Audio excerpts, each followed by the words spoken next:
नमस्कार, मेरा नाम हिमांशु धवन और आज इस वीडियो में बेसिकली वेरिकोसील से होने वाली प्रॉब्लम जो स्पर्म काउंट के साथ आती है उसके बारे में डिस्कस करेंगे और इसी का ही सॉल्यूशन भी निकालेंगे। बेसिकली क्या होता है कि वेरिकोसील से हमें पता है कि हमारे स्पर्म काउंट कम होंगे या हो सकते हैं, जरूरी नहीं है होंगे बट हो सकते हैं। तो उसको आज किस तरीके से मैनेज करके चले कि हमारे स्पर्म काउंट में कुछ रत्ती भर का भी असर ना पड़े।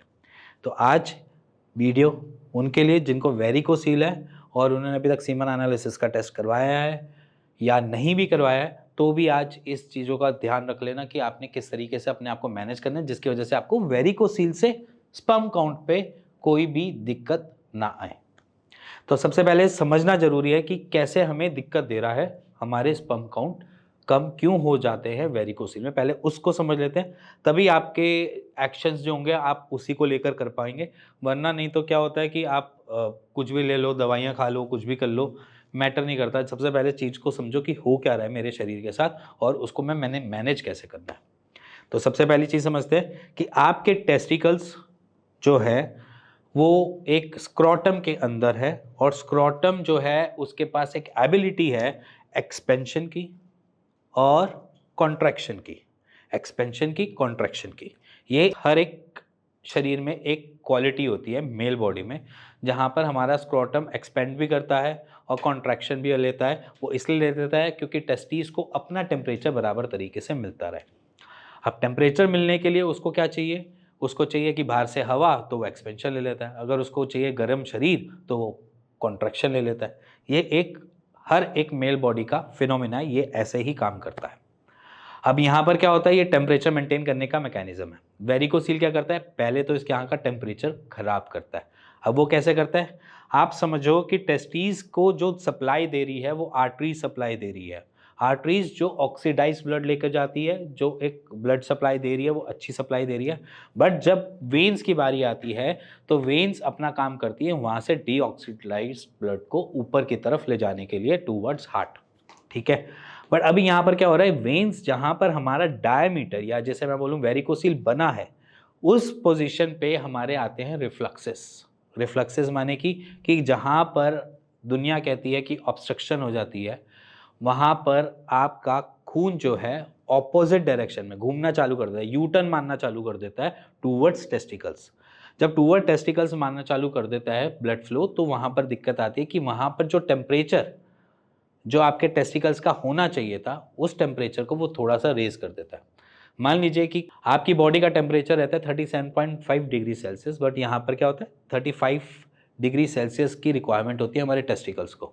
बट जब उसको 37.5 डिग्री सेल्सियस का ब्लड सप्लाई दोबारा से घूम के मिलना चालू हो जाता है ना, तो वो अपने एक्सपेंशन कर देता है। इसलिए वेरिकोसील में हैंगिंग होती है, लटकन जो आती है वो इसी वजह से आती है कि उसको अपना टेम्परेचर नहीं मिल रहा और उस टेम्परेचर ना मिलने की वजह से बॉडी अपना काम कर रही है, इसलिए वो बाहर से एटमॉस्फेयर से टेम्परेचर मेंटेन करने की कोशिश कर रही है, इसलिए वो हैंग हो जाते हैं। तो ये एक टेम्परेचर ना मेंटेन होने की वजह से हमारे जो स्पर्म काउंट हैं उनमें दिक्कत आती है। अब स्पर्म को भी तो एक टेम्परेचर चाहिए बनने के लिए, तो वो टेम्परेचर उसको नहीं मिल पाता, जिसकी वजह से ये प्रॉब्लम अराइज होती है। अब दूसरा पॉइंट आता है वेरिकोसील में, जहाँ पर हम ये कहते हैं कि उसको अपना पूरा न्यूट्रिशन भी नहीं मिल रहा। वो कैसे नहीं मिल रहा, मान लीजिए आपकी ब्लड की सर्कुलेशन की एक सप्लाई की एक रिक्वायरमेंट है। मान लीजिए, इसको थोड़ा लेम में समझाता हूँ, आप पूरे दिन में 3 टाइम का खाना खा सकते हैं। अब जब वो खाना आप खाते हैं तो उससे आपको एनर्जी मिलती है, आप अपने डेली रूटीन के वर्क कर सकते हैं। बट अगर मैं वो 3 मील की जगह मैं आपको मील जो है वो सिर्फ एक ही मील दूं और साइड बाय साइड मैं बोलूं कि जो आपके पेट का खाना है वही आपको दोबारा दोबारा अंदर पचा कर लेके जाना है, मतलब है यही दिक्कत है। जो आपकी एनर्जी है वो धीरे धीरे धीरे धीरे करके कम हो जाएगी। आप थोड़े से जितना अभी आप बलशाली अपने आप को महसूस कर रहे हैं वो बल धीरे धीरे होकर कम होएगा। सेम हमारे ऑर्गन के साथ भी है। हमारे टेस्टिकल्स को जितनी न्यूट्रिशन की रिक्वायरमेंट होती है, वेरिकोसील उसको ओवरफिल करके, या जैसे मैं बोलूँ कि वहाँ पर जो वेन्स का ब्लड सप्लाई दोबारा घुमाता है या यूटर्न लेकर आता है, तो वहाँ पर न्यूट्रिशन जो है वो उनको लैक मिलता है। टेस्टिकल्स को न्यूट्रिशन जब लैक मिलता है, उनको न्यूट्रिशन कम मिलता है, वो ऑर्गन अपनी क्षमता से कम काम करना चालू कर देता है, जिसकी वजह से स्पर्म काउंट लो होते हैं। ये 2 मेन रीजन होते हैं जहां पर हम कहते हैं कि वेरिकोसील से स्पर्म काउंट लो होते हैं। अब इसमें दिक्कत क्या है कि ये दोनों चीजें ऐसी हैं जो आपकी वेन्स की से जुड़ी हुई हैं और रिफ्लक्सेस आपके कभी भी हो सकते हैं। अब मैं यहाँ पर कहता हूँ कि रिफ्लक्सेस हर टाइम नहीं होते, मतलब आज अभी बैठे हो तो अभी रिफ्लक्सेस नहीं हो रहे। रिफ्लक्सेस होने का टाइम होता है जब आप कभी पेन महसूस करते हो, या कुछ कुछ पेशेंट्स को पेन नहीं भी होता, उसके रिगार्डिंग अलग चीज़ होती है। बट जिन पेशेंट्स को पेन नहीं होता उनकी दिक्कतें थोड़ी ज़्यादा बढ़ जाती हैं। वहाँ पर हम देखते हैं कि patient 4th grade 5th grade pay भी पहुँच जाता है। बट जिनको पेन होता है वो थोड़ा सा मैनेज कर लेते हैं, जब उनको एहसास होता है कि पेन हो रहा है तो वो अपने आप को मैनेज करने की कोशिश करते हैं। तो यहाँ पर जिनको पेन होता है, इट मीन्स कि जब पेन हो रहा है तब वो रिफ्लक्सेस क्रिएट हुए, तब वो ब्लड फ्लो उल्टा घूमा, तभी वो आपको दिक्कत दे रहा है, तभी वहाँ पर इन्फ्लेमेशन आ रही है, तभी वो आपको दर्द दे रहा है।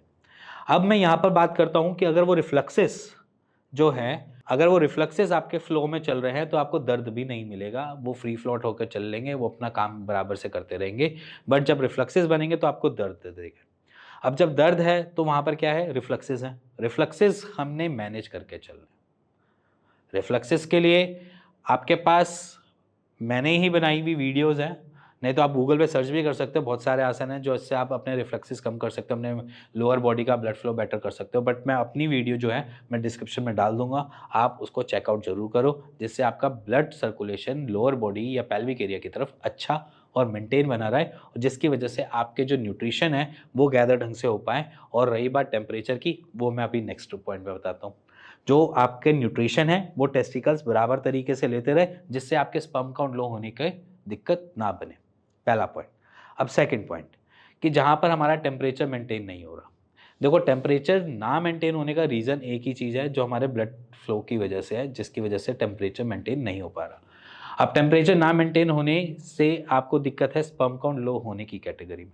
तो स्पर्म काउंट लो ना हो, इसलिए सबसे पहली चीज़, जो पहला पॉइंट जो हम कहते हैं कि अगर आप कोई भी ड्यूटी पर पे जा रहे हो, ऑफिस जा रहे हो, या अपनी आपकी कोई फील्ड की जॉब है, या फिर आप आर्मी में हो या पुलिस में हो, या कहीं पे भी आपकी फिजिकल एक्टिविटी बहुत ज़्यादा है, तो आपने सपोर्टर पहनना मैंडेटरी है। तो हमने पहले रिफ्लेक्सेस को बचाना है, तो इस वजह से हम क्या पहनेंगे, सपोर्टर। पेशेंट पूछते हैं कि जब हम सपोर्टर पहनेंगे तो हमारे टेस्टिकल्स को टेम्परेचर मेंटेन नहीं हो पाएगा, जिसकी वजह से हम और दिक्कत में आएंगे। तो मैं यहाँ पर कहता हूँ अभी हम हैंगिंग से नहीं लड़ेंगे, अभी हम सिर्फ फाइट करेंगे अपने ना हैंग होने से। क्योंकि जब हैंग करेगा तो वो वेन्स पे और ज़्यादा लोड डालेगा, और वेन्स पे जब और ज़्यादा लोड डालेगा तो वो और ज़्यादा दिक्कत बढ़ाएगा। तो हम क्या करेंगे, यहाँ पर हम सपोर्टर पहनेंगे। सपोर्टर पहनने से हमें इतना तो पता है कि हैंग नहीं होगा, रिफ्लेक्सेस नहीं बनेंगे, ठीक है। तो सपोर्टर पहनेंगे। थर्ड पॉइंट है कि अगर आपके पास मौका मिलता है तो आप कभी थोड़ा टाइम जाकर, एक सिट्स बात की थेरेपी है, बट यहाँ पर सिट्स बात आप नॉर्मल कर सकते हैं। वो क्या है कि आप थोड़े से, अब जैसे गर्मियों का टाइम है तो थोड़े ठंडे पानी में बैठ सकते हैं उसको लेके, या फिर जैसे ठंडा पानी ये भी नहीं कि बहुत बर्फ़ वाला डाल के डालना है, नॉर्मल जैसे हमारा टैप वाटर निकलता है उसके अंदर थोड़ी देर बैठ जाओ, 15-20 मिनट फ़ोन वोन चला लो, जिससे थोड़ा सा उसको अपने टेम्परेचर मेंटेन करने में आसानी हो जाए। वो भी आपकी स्क्रीन पे दिख रहा है। आप चाहो तो ये एक नॉर्मल अपने वॉशरूम में टब ले लो बड़ा, जिसमें थोड़ी देर बैठना है, 15 से 20 मिनट, और आ जाना है। या शायद जब आप नहाने जाते हैं तब थोड़ी देर बैठ जाओ पहले स्टार्टिंग में, फिर उसका नहा धोकर बाहर निकल आओ, ये भी कर सकते हैं। तो सिंपल है, कोई मुश्किल नहीं है, और दिक्कत ऐसा नहीं आएगी। और अगर आप एक्सरसाइज नॉर्मल दिन में 2 बार या 3 बार भी कर लेते हैं ना, तब भी आपको कोई प्रॉब्लम नहीं मिलती है, जो हमने देखा है पेशेंट्स के अंदर कि स्पर्म काउंट लो होने वाली दिक्कत बच जाती है। और इसी के साथ साथ अपनी डाइट में फोकस करो कि आपने ज़्यादा से ज़्यादा न्यूट्रिशन खाने, फाइबर इंटेक ज़्यादा करना है। जितनी बारी आप कॉन्स्टिपेटेड रहोगे वो भी आपको एक अलग इम्पैक्ट डालता है आपकी शरीर पे, जिसकी वजह से स्पर्म काउंट लो होने की दिक्कत बढ़ती है। तो इसीलिए अगर आपको वेरिकोसील से अपने स्पर्म काउंट को हैम्पर नहीं होने देना, तो ये 3 चीज़ें कर लेना, जिससे आपको फ़ायदा मिलेगा ओवर द टाइम पीरियड, आप देख सकते हो।